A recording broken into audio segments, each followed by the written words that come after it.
እና ቤተሰብ ይሄ ሁሉ የምታዩት እንግዲህ የጥርዝ ቤት ነው። የጥርዝ ቤት የመዳም ቁመን ቤት ነው። እንደምታዩት አፉን ከፍቷል። በቃ ብዙ ገና ማሻላ አንዳንዶቹ ጨርሰዋል። እንግዲህ በር መቅጠም ምናምን የቀራቸው ፊኒሽንግ ምናምን ስራ የቀራቸው አሉ። ግማሹ ደግሞ ያው ገና ነው። ገና እንደምታዩት እንጨቱ ብቻ ተሰርቶ እንሸጠዋለን ወይ ብለው የተውታሉ። ቤቱን ሰርተውት እንሸጠዋለን ብለው የተውታሉ ማለት ነው።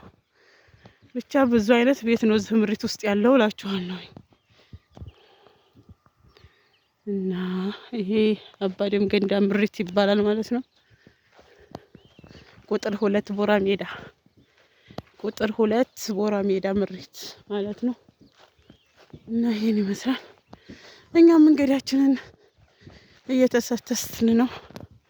ያው እየደረስን ነው እላችኋለሁ። እየደረስን ነው። ደርሰናል፣ ቤታችን ደርሰናል። ይህ አካባቢ ወደፊት ምሪት አለ ይባላል። ግን ብዙ ሰዎች ቤት ሰርተውበታል።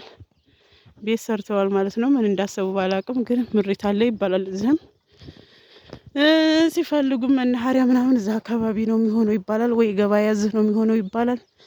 ምንም አይታወቅም። እዛ አካባቢው ረግረጋማ ነው እንጂ ምርጥ ቦታ ነው። ለገበያ ራሱ ይሆናል።